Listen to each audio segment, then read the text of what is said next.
앞서 치른 세번맞이 특별 새벽 기도회는 처음 시작하는 시간부터 마지막 끝나는 순간까지 열기가 식지 않았습니다. 개근한 성도가 한 90% 정도는 되지 않을까.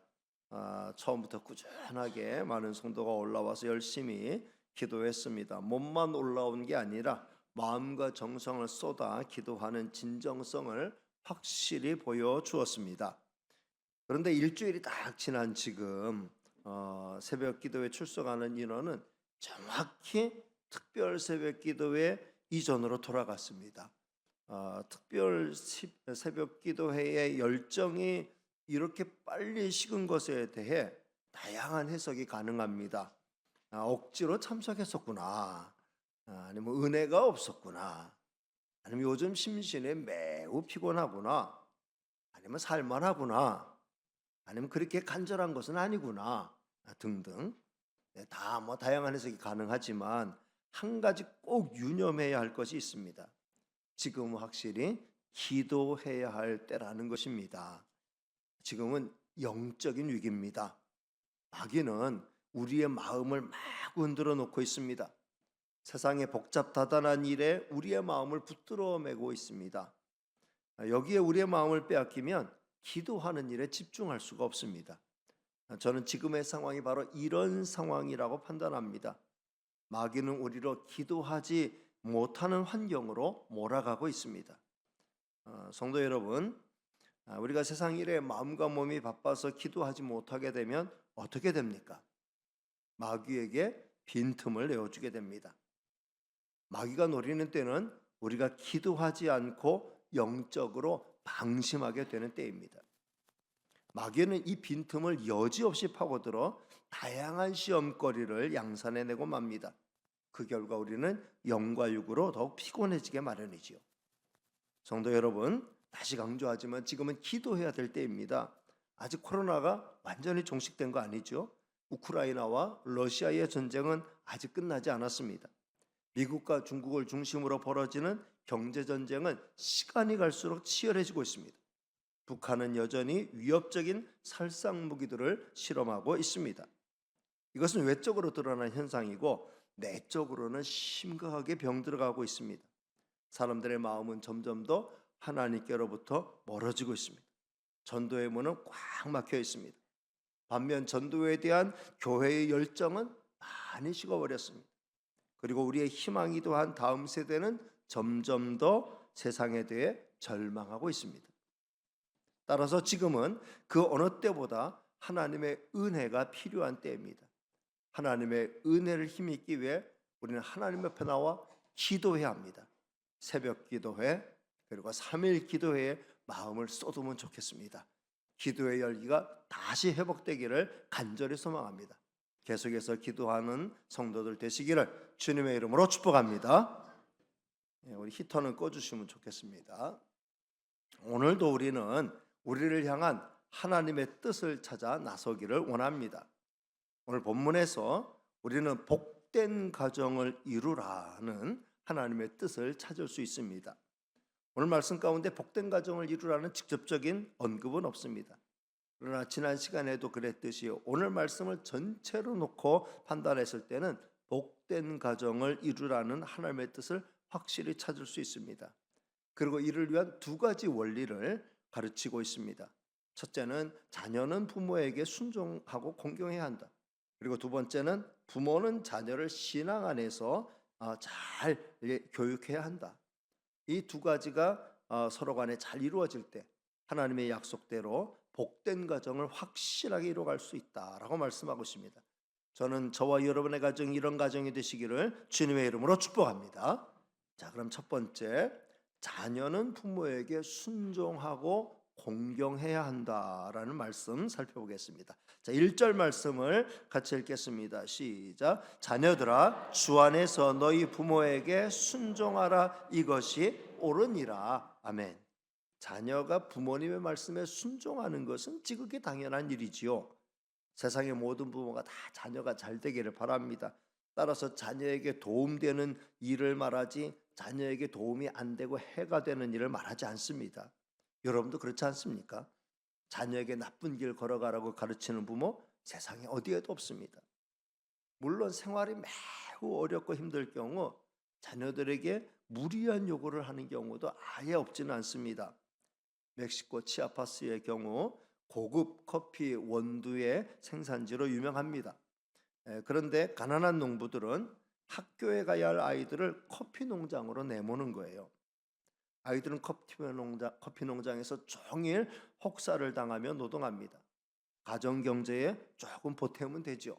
그러나 결과적으로 아이들은 공부할 기회를 다 놓치고 맙니다. 그래서 기아 대책에서는 그 지역 농장주들과 협약을 맺었습니다. 원두값은 넉넉히 쳐줄 테니 아이들은 학교에 가서 공부하게 해주라는 것이죠. 그래서 중간 상인의 개입을 배제하고 공정무역을 통해 서로에게 유익이 되는 길을 찾은 것입니다. 성도 여러분, 이러한 어떤 특수한 상황을 제외하고 일반적이고 보편적인 상황에서 본다면 모든 부모는 다 자녀가 잘 되기를 바랍니다. 그리고 올바른 길을 걸어가도록 인도합니다. 이럴 때 부모님의 말씀에 순종하는 것이 자녀에게는 항상 좋은 것이 되는 거죠. 특별히 오늘 말씀은 주 안에서 순종하라고 말씀합니다. 주 안에서 성도들은 다른 어떤 주님 밖에 있는 세상 사람들보다 훨씬 더 부모님의 말씀에 순종 잘해야 한다라는 거죠. 하나님을 믿는다 하면서 부모님의 말씀에 순종하지 않는 것은 불신자들보다도 더 악한 것이다 라고 성경은 말씀하고 있습니다. 따라서 믿는 성도들은 더욱 주 안에서 부모님의 말씀에 순종하면서 진정 부모님을 공경해야 됩니다. 달리 말하면 예수님 믿는 성도들 가운데 효자가 많이 나와야 된다라고 하는 걸 말씀하고 있습니다. 그런데 어떻습니까? 믿는다고 하면서 교회 다닌다고 하면서 우리는 불신자들보다 더 못하게 불효를 저지르고 있지는 않습니까? 우리가 주일에 하늘 아버지께 예배드리기 위해 성전을 찾는 만큼 육신의 부모님을 찾아뵙기에는 기회가 점점 더 어려워지죠. 그렇다면 그만큼 다른 방법으로 부모님께 훨씬 더 잘해 드릴 수 있어야 합니다. 전화도 자주 드리고 용돈도 형편껏 최선을 다해 드리고 다른 날들을 찾아서 부모님께 효도해야 되는 거죠. 성도 여러분, 부모 공경을 잘하는 것은 정말 복된 일입니다. 자, 2절 말씀을 같이 읽겠습니다. 시작. 내 아버지와 어머니를 공경하라. 이것은 약속이 있는 첫 계명이니. 1절에서는 순종하라고 말씀하시고 2절에서는 공경하라. 부모님께 순종해라. 부모님을 공경하라 라고 말씀하셨어요. 여기 공경하라는 말씀은 달리 이해하면 효도하라는 말씀으로 이해할 수 있죠. 자, 부모님을 공경하는데 효도 안 할 수 있겠어요? 공경이라고 하는 게 마음이 먼저 가고 행동이 따르는 걸 공경이라고 말한다고 하면 효도도 그렇잖아요. 마음이 먼저 가고 행동이 따르는 게 효도죠. 마음이 안 가면서 행동만 보이는 게 공경이 아니고 마음이 안 가고 행동만 보이는 게 효도가 아닌 거죠. 정말 항상 마음이 먼저 가고 마음이 같이 가야 진정한 공경이고 진정한 효도가 될 수 있습니다. 자, 이렇게 우리가 우리의 마음을 담아서 부모님을 공경하고 효도하면은 하나님께서 복을 내려 주시겠다고 약속하셨어요. 10계명의 제5계명이 바로 그거잖아요. 그러니까 효도는 일석삼조가 돼요. 여러분, 일석일조만 돼도 좋은 거죠. 왜냐면 돌 한 번 던졌는데 새가 한 마리 딱 맞아. 또 던져 딱 맞아. 돌 하나에 새 한 마리. 돌 하나에 새 한 마리. 이건 명사수예요, 명사수. 일석일조만 해도 진짜 좋은 거예요. 일석이조는 뭐예요? 돌 한 번 던졌는데 두 마리가 탁 떨어지는 거예요. 그러면 이거는 뭐 진짜 베리굿이죠. 일석이조 얼마나 좋아요. 효도는 일석 몇 조? 3조. 일석삼조니까 이거는 그야말로 최고입니다. 최고 복 받는 길이에요. 왜냐하면 효도하면은 1차적으로 누가 제일 좋아요? 효도받는 부모님이 좋죠. 뭐 많은 걸 가져다 줘서가 아니라 그 따뜻한 마음, 공경하는 마음 받아서 좋고, 그 다음에 작은 정성이지만 그 정성을 받을 때에 부모님의 마음에 얼마나 큰 기쁨이 돼요. 이 부모님이 복된 거예요. 효도하는 자녀를 두면은 그 부모가 복을 받아요. 그 복이 있고요. 그 다음에 효도하는 자녀는 어떤가요? 효도하는 자녀도 기뻐요. 내가 작은 정성을, 작은 공경하는 마음 보이는데 우리 어머니 아버지가 너무 기뻐하시고 좋아하시는, 정말 기뻐하고 좋아하시는 거예요. 별것도 아닌데도 흐뭇해하시고 정말 인생을 보람있게 생각하시고, 참 잘 키웠다, 그 때문에 흐뭇해하시고 기뻐하셔요. 그 모습을 보는 자녀들, 그 마음속에 기쁨이 넘치게 되죠. 우리 부모님을 내가 기쁘게 해드렸다는 그 마음이 자기가 행복하고 자기가 기쁜 거예요. 두 번째 복이죠. 근데 거기다가 하나님이 더 물어주시는 복이 있어요. 부모님 공경 잘하면 하나님께서 약속해 주셨어요. 네가 이 땅에서 잘 되고 장수한다. 그러니 효도는 일석삼조예요. 부모님 좋고 자기 좋고 복 받아서 좋고, 이런 면에 있어서 효도는 그야말로 행복의 비밀, 축복의 비밀이다, 이렇게 말씀드릴 수 있습니다. 자, 효도하는 자에게 우리 하나님이 약속하신 복은 어떤 거예요? 3절 말씀을 같이 읽겠습니다. 시작. 이로써 내가 잘 되고 땅에서 장수하리라. 성도 여러분, 분명히 잘 되고 장수한다라고 말씀했어요. 이 세상 사람들이 추구하는 가장 중요한 두 가지 복이 담겨 있죠. 잘 되고 장수한다. 근데 여기 잘 된다라고 하는 복이 꼭 부자가 되는 것으로 오해하면 안 된다라고 말씀드리고 싶어요. 왜냐하면 제가 작년에 잘 사는 게 뭐냐, 진짜 잘 사는 게 뭐냐라고 할 때에, 잘 사는 것은 부자로 사는 게 잘 사는 게 아니고 정말 하나님 잘 경외하면서 하나님 앞에 바르게 사는 게 잘 사는 것이다. 하나님 공경 잘하고 착하고 바르게 살면서 널리 다른 사람들에게 사랑을 베풀면서 사랑받으며 살아가는 것, 널리 세상을 이롭게 하며 유익을 끼치면서 많은 사람을 행복하게 만들면서 살아가는, 이게 진짜 잘 사는 것이다 라고 말씀을 드렸어요. 여러분, 부모님 공경 잘하고 살면 하나님이 이런 사람이 되도록, 잘 사는 사람이 되도록 만들어 주시는 줄로 믿습니다. 부모 공경 잘하는 사람이 세상에서도 인정받게 마련이고 착하고 훌륭한 사람으로 존경받게 마련인 것이죠. 여러분, 정말 부모님 공경 잘해서 이렇게 잘 될 뿐만 아니라 장수하게 된다 그랬잖아요. 여러분, 장수라고 하는 게 이 땅에서 우리가 행복하게 살다가 사명 다하는 순간 하나님이 예비하신 영원한 천국으로 가는 게, 이게 장수의 길입니다. 그냥 어떻게든 목숨 부지하면서 오래오래 사는 게 장수가 아니고, 행복하게 살다가 우리 생이 끝나는 날 영원한 천국으로 인도함 받는 거, 이게 진짜 장수죠. 또 다른 의미로 이해한다고 하면은, 지금 우리가 현재 살고 있는 이 삶 가운데 우리가 영생의 축복을 지금 받아 누리는 게, 이게 진짜 장수의 삶이에요. 성경에서 영생은 앞으로 우리가 얻을 것이다가 아니라 영생을 이미 우리는 얻었다 그랬어요. 여러분, 저와 여러분 이미 영생을 얻은 자인 줄로 믿습니다. 영생에 대해서 지금의 키르케고르가 그 설명한 설명 가운데 보면은, 지금의 이 시간대가 계속 연장되는 거, 그걸 우리가 이터널 라이프, 영원한 생명이다, 이렇게 이야기하지만 진정한 의미의 영생은 예수님이 가르쳐 주셨어요. 하나님을 참으로 알고 예수 그리스도를 아는 것, 이 영생이다. 다시 말하면 지금의 시간대가 흘러가지만 영생은 하늘로부터 우리에게 지금도 임하는 거예요. 지금 현 시간대를 타고 그걸 꿰뚫고 들어와서 우리의 심령에 임하는 거예요. 하나님과 연결된 삶이 영생인 줄로 믿습니다. 하나님 나의 하나님이고 하나님의 자녀로서 하나님의 은혜와 은총을 지금 이 시간대를 살면서 그걸 뚫고 들어오는, 하늘로부터 오는 그 신령한 은혜와 복을 하나님과의 관계 속에서 내가 지금 여기서 풍성히 누리고 살아가는 거, 이게 바로 영생의 삶인 줄로 믿습니다. 이런 면에서 이미 우리는 영생의 축복을 받고 있는 거예요. 그러니까 우리는 장수하게 돼 있는 거예요. 여러분, 하나님 잘 공경해서 땅에서 잘 살고 존경받고 인정받고 하나님의 은혜와 은총을 날마다 누리면서 영원한 삶의 복을 지금 여기서, now and here, 지금 여기서 풍성하게 누리며 사는 저와 여러분이 되시기를 주님의 이름으로 축복합니다. 부모님 잘 공경하면 이런 축복이 세트로 우리에게 온다. 일석삼조 사조의 축복이 우리에게 온다라고 성경은 약속하고 있습니다. 자, 이러면 복된 가정 만들어 갈 수 있겠죠.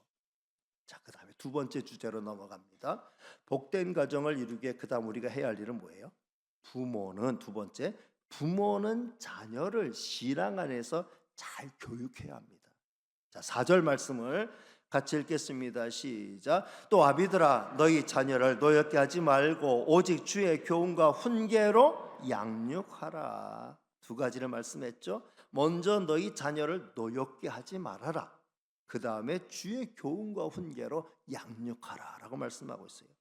자녀를 노엽게 하지 말라라고 말씀했는데 이 노엽게 한다라고 하는 거 이게 굉장히 중요합니다.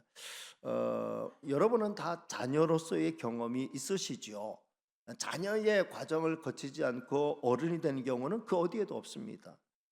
지금의 어른인 분들은 자기가 어렸을 때, 내가 어렸을 때 한번 생각해 보시고 지금 자녀들은 지금의 이제 여러분의 상태에서 한번 생각해 보시기 바랍니다. 어떨 때 부모님께 대하여 노여움을 갖게 됩니까? 어떨 때 부모님에 대해서 노여움을 갖게 됩니까? 여기 노여움이란 말은 사전에서는 이렇게 정의해요. 노여움 뭐냐? 화가 날 만큼 섭섭하고 분한 감정. 노여움이라고 하는 건 화가 날 만큼 섭섭하고 분한 감정. 이게 노여움이에요. 근데 부모님 때문에 노여워지게 되는 자녀들이 있다는 거예요. 그러니까 부모는 자녀를 노엽게 하지 말라라는 거죠. 그 헬라어 원문 성경을 보면 이 노여움을 파로르기조라는 용어를 썼어요. 근데 참 이게 참 우리말과 연결이 돼. 파르르 떨게 한다. 노여움이란 파로르기조인데 이게 파르르 떨게 한다라는 말로 이해할 수 있어요. 영어로 보면 provoke to anger, 화를 화를 격발케 한다. 그래서 영어 성경은 exasperate, 이게 발음하기가 이게 그냥 사전에 이게 많이 쓰이는 용어가 아닌가 봐요. 그래서 이걸 치면은 빨간 줄이 떠요. 이거 지금 제대로 된 단어인지 한번 철자 다시 한번 이렇게 봐라. exasperate, 이게 분노케 한다. 그러니까 자녀를 노엽게 한다라고 하는 것은 자녀의 마음에 화가 날 만큼 섭섭하고 분한 감정을 일으켜 화를 격발케 한다. 부모님이 우리 자녀들을 그렇게 만들 수 있다는 거예요. 근데 그렇게 만들지 않도록 하라. 이게 부모가 자녀를 교육함에 있어서 정말 필요한 것이다 라고 하는 걸 말씀하고 있습니다. 여러분은 부모님 때문에 이렇게 화가 난 경험이 있습니까? 저는 사춘기 때 딱 한 번 아버지께 대든 적이 있어요. 그때 왜 그랬는지는 몰라요. 한번 그냥 눈을 똑바로 뜨고 대들었더니 이놈의 새끼가 눈을 똑바로 뜬다고 하면서 뭐라 그러시니까 얘가 잘못했어요. 왜냐하면 워낙 소심해가지고 금방 꼬리를 내리고 잘못했습니다라고 했습니다. 제 기억으로 제가 우리 아이들 키우면서 크게 화를 내면서 우리 아이들이 대든 적이 있는가? 거의 없는 것 같아요. 물론 티격태격 한 적은 있었지만 기억에 남는 응어리진 큰 사건은 없어요. 제가 그렇다는 것이지 제 집사람 아내가 아이들과 어땠는지는 잘 몰라요. 저는 그거는 잘 몰라요. 어쨌든 저와의 관계 속에서 그랬다라고 하는 걸 말씀드려요. 성도 여러분, 어떤 때 여러분의 자녀들이 우리의 자녀들이 화를 내고 노여움을 사게 됩니까? 감정선을 자극했을 때입니다. 그것도 지나치게 자극했을 때죠. 말 한마디라도 감정을 확 자극했을 때, 표정 하나라도 감정을 확 자극했을 때, 행동 하나라도 감정을 확 자극했을 때 그런 하나하나가 화를 치밀게 하는 거죠. 그게 바로 자녀를 노엽게 만드는 거라는 겁니다. 그러니까 자녀로 하여금 노여움을 사지 않게 하는 것은 감정을 자극하지 않게 하는 거예요. 분명히 책망할 때도 있습니다. 책망이 필요할 때가 있어요. 소리를 질러야 할 때도 있습니다. 이렇게 너무 감정적으로 나가면 안 된다는 거죠. 잘 설명하려고 해야 합니다. 그래도 잘 안 될 때는 꾸지람도 필요하죠. 회초리도 들 필요 있어요. 그렇게 절대 감정에 얽혀가지고 감정적으로 하면 안 된다라는 거죠. 그래도 우리가 아무리 믿음의 부모이고 교양 있는 부모라 해도 어떨 때는 정말 내가 내 감정을 컨트롤하지 못할 때, 감정이 복받칠 때가 있잖아요. 그럴 때를 대비해서 우리 평소에 여러분들이 하셔야 할 일이 있어요. 그냥 평소에 아이들에게 잘해 주셔야 돼요. 평소에 아이들이 우리 어머니 아버지는 우리를 정말 사랑하시고 우리를 위해서 정말 고생하시고 무엇보다 우리 잘 되는 걸 정말 원하시고 기뻐하신다. 그리고 나를 위해서 우리를 위해서 많이 기도하신다. 이런 인상을 많이 심어줘야 돼요. 이런 것들이 없이 화부터 내면은 그런 노여움을 피할 수가 없습니다. 그것을 오늘 성경은 주의 교훈과 훈계로 양육하라라는 말씀으로 보충하고 있습니다.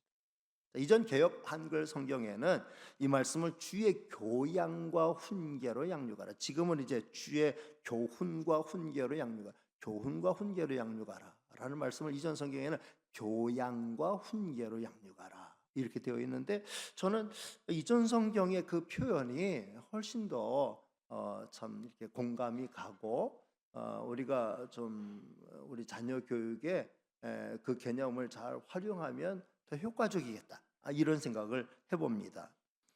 왜냐하면은 교훈이라고 하는 거, 이거는 가르친다라고 하는 거, 뭔가 훈계한다, 가르친다라는 의미가 많은데, 이 교양이라고 하는 건 뭐겠어요? 삶으로 보여주는 거죠. 삶으로 보여주는. 교양 있는 삶의 모범이 자녀 교육에 있어서 반드시 필요한 것이죠.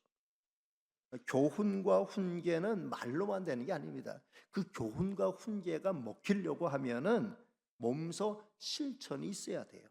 부모는 그렇게 살지 않으면서 자녀들에게 그렇게 살아야 된다 라고 가르치면 100번 1000번 말해도 그거는 소용이 없습니다.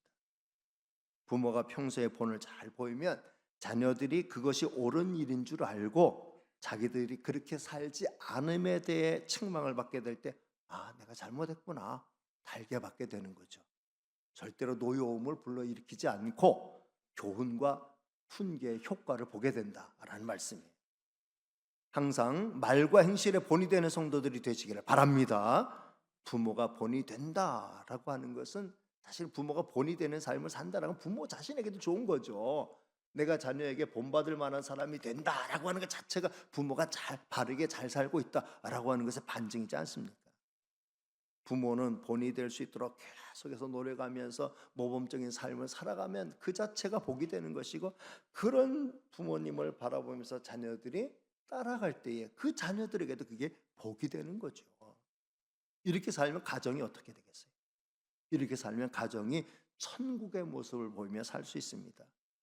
부모는 바른 삶의 본을 보여주면서 행복한 삶을 이끌어갑니다. 지난 시간에 말씀드렸던 것처럼 남편은 아내를 주님이 교회를 사랑하셔서 교회를 위해서 자신을 희생하셨듯이 희생적으로 아내를 사랑하고 가정을 사랑하고, 아내는 남편을 진심으로 사랑하고 존경하고 자녀들을 주의 교양과 훈계로 잘 양육하고, 자녀들은 그 부모님을 본받아서 순종하고 공경하며 효도하며 산다고 하면은, 그럼 자녀들이 스트레스 받아서 경록게 되는 일을 얻게 될 것이죠. 집안 분위기가 얼마나 좋겠어요. 집안 분위기가 그야말로 가정 천국을 이루게 되는 것이죠. 저는 저와 여러분의 가정이 이런 가정이 되기를 주님의 이름으로 축복합니다. 자, 말씀을 정리하려고 합니다. 오늘 살펴본 우리를 향한 하나님의 뜻은 복된 가정을 이루라라는 말씀이에요. 특별히 오늘 말씀은 복된 가정을 이루는 가장 중요한 두 가지 원리를 깨우쳐주고 있습니다. 성도 여러분, 우리는 짧은 인생을 살다 갑니다. 인생이 길다면 길지만 짧은 인생이에요.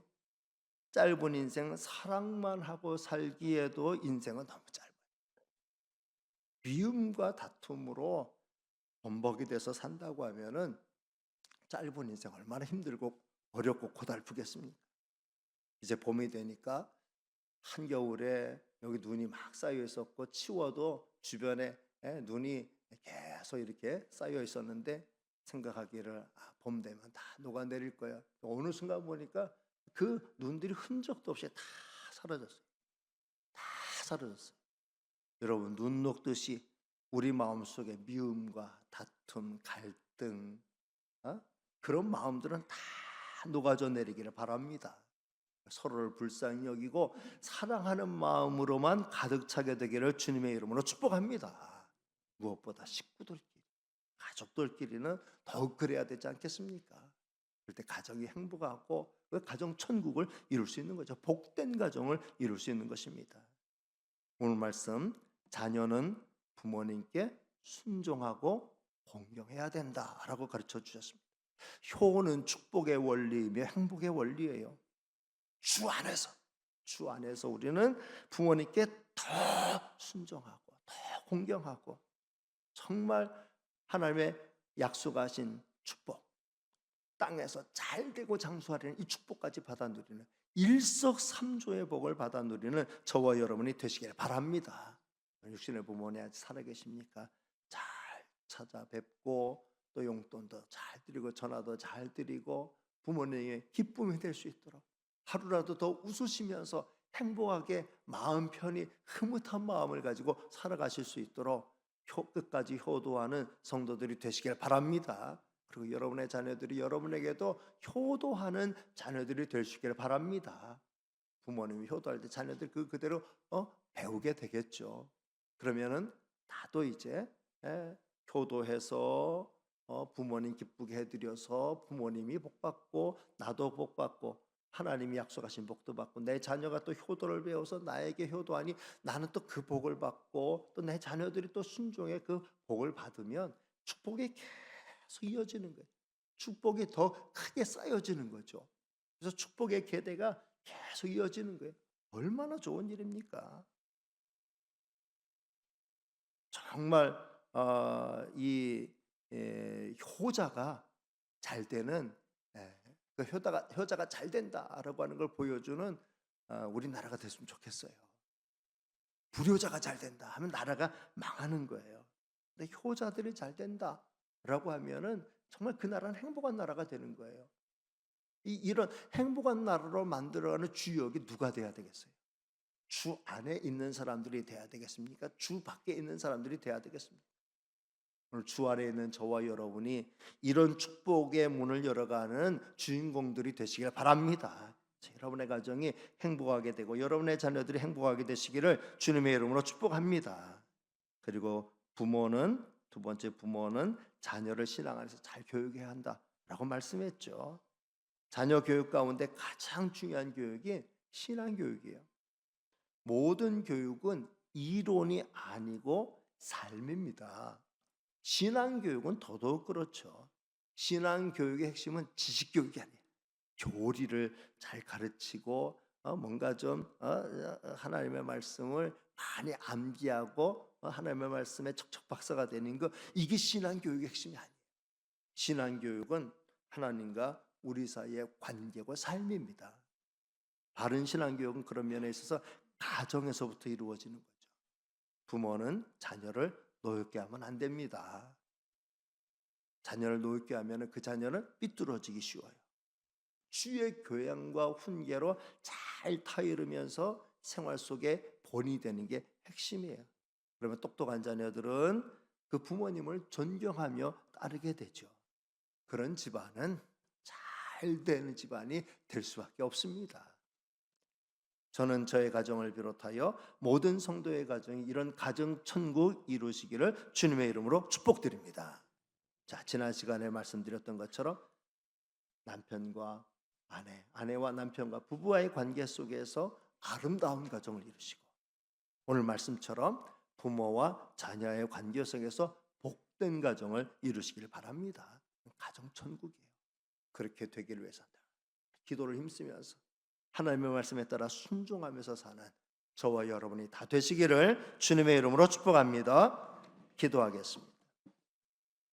은혜로우시고 사랑 많으신 하나님 감사합니다. 오늘도 저희들을 사랑해 주셔서 참 행복한 가정을 이루는 비결, 복된 가정을 이루는 비결에 대해서 말씀해 주셔서 감사합니다.